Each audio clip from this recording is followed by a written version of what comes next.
श्री हरदास। एक लड़की थी जो कृष्ण जी की अनन्य भक्त थी। बचपन से ही कृष्ण भगवान का भजन करती थी, भक्ति करती थी। भक्ति करते करते बड़ी हो गई। भगवान की कृपा से उसका विवाह भी श्री धाम वृंदावन में किसी अच्छे घर में हो गया। विवाह होकर पहली बार वृंदावन गई, पर नई दुल्हन होने से कहीं जा न सकी और मायके चली गई। और वह दिन भी आया जब उसका पति उसे लेने उसके मायके आया। अपने पति के साथ फिर वो वृंदावन पहुंच गई। पहुंचते पहुंचते उसे शाम हो गई। पति वृंदावन में यमुना किनारे रुक कर कहने लगा, देखो शाम का समय है, मैं यमुना जी में स्नान करके अभी आता हूँ। तुम इस पेड़ के नीचे बैठ जाओ और सामान की देखरेख करना। मैं थोड़े ही समय में आ जाऊंगा, वहीं सामने ही हूँ। कुछ लगे तो मुझे आवाज दे देना। इतना कहकर पति चला गया और वह लड़की बैठ गई। अब एक हाथ लंबा घूंघट निकाल रखा है, क्योंकि गांव है, ससुराल है, और वहीं बैठ गई। मन ही मन विचार करने लगी कि देखो ठाकुर जी की कितनी कृपा है। उन्हें मैंने बचपन से भजा और उनकी कृपा से मेरा विवाह भी श्री धाम वृंदावन में हो गया। मैं इतने वर्षों से ठाकुर जी को मानती हूँ, परंतु अब तक उनसे कोई रिश्ता नहीं जोड़ा। फिर सोचती है ठाकुर जी की उम्र क्या होगी, लगभग 16 वर्ष के तो होंगे। मेरे पति 20 वर्ष के हैं, उनसे थोड़े से ही छोटे हैं, इसलिए मेरे पति के छोटे भाई की तरह हुए और मेरे देवर की तरह। तो आज से ठाकुर जी मेरे देवर हुए।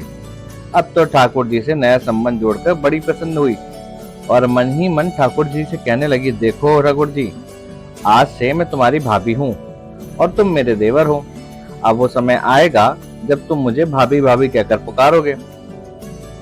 इतना सोच ही रही थी, तभी एक 10 से 15 वर्ष का बालक आया और उस लड़की से बोला, भाभी भाभी।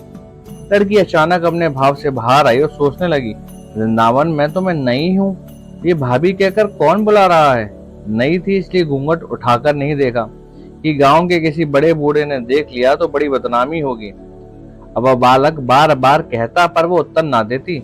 बालक पास आया और बोला, भाभी तनिक अपना चेहरा तो दिखाई दे। अब ये सोचने लगी, अरे ये बालक तो बड़ी जिद कर रहा है, इसलिए कस के घूंघट पकड़ कर बैठ गई कि कहीं घूंघट उठाकर देख न ले। लेकिन उस बालक ने जबरदस्ती घूंघट उठाकर चेहरा देखा और भाग गया। थोड़ी देर में उसका पति आ गया। उसने सारी बात अपने पति से कही। पति ने कहा, तुमने मुझे आवाज क्यों नहीं दी। लड़की बोली, वह तो इतने में ही भाग गया था। पति बोला, चिंता मत करो, वृंदावन बहुत बड़ा थोड़ी ही है। कभी किसी गली में खेलता मिल गया तो हड्डी पसली एक कर दूंगा, फिर कभी ऐसा नहीं कर सकेगा। तुम्हें जहां भी दिखे मुझे जरूर बताना। फिर दोनों घर गए। कुछ दिन बाद उसकी सास ने अपने बेटे से कहा, बेटा देख तेरा विवाह हो गया है, बहू मायके से भी आ गई, पर तुम दोनों ने अभी तक बांके बिहारी जी के दर्शन के लिए नहीं गए हो। कल जाकर बहू को दर्शन करा कर आना। अब अगले दिन दोनों पति पत्नी ठाकुर जी के दर्शन के लिए मंदिर जाते हैं।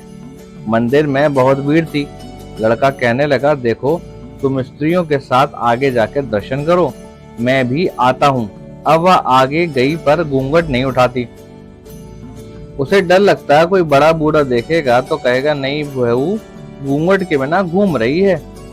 बहुत देर हो गई। पीछे से पति ने आकर कहा, अरे बावली, बिहारी जी सामने हैं, घूंघट काहे ना खोले। घूंघट ना खोलेगी तो दर्शन कैसे करेगी।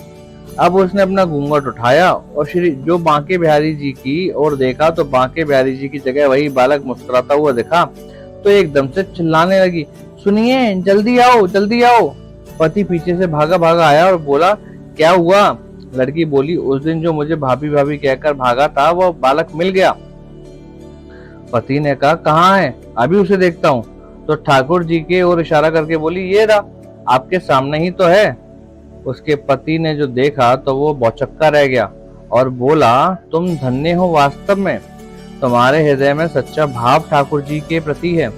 मैं इतने वर्षों से वृंदावन में हूँ, मुझे आज तक उनके दर्शन नहीं हुए और तेरा भाव इतना उच्च है कि बिहार जी ने तुझे खुद दर्शन दिए हैं।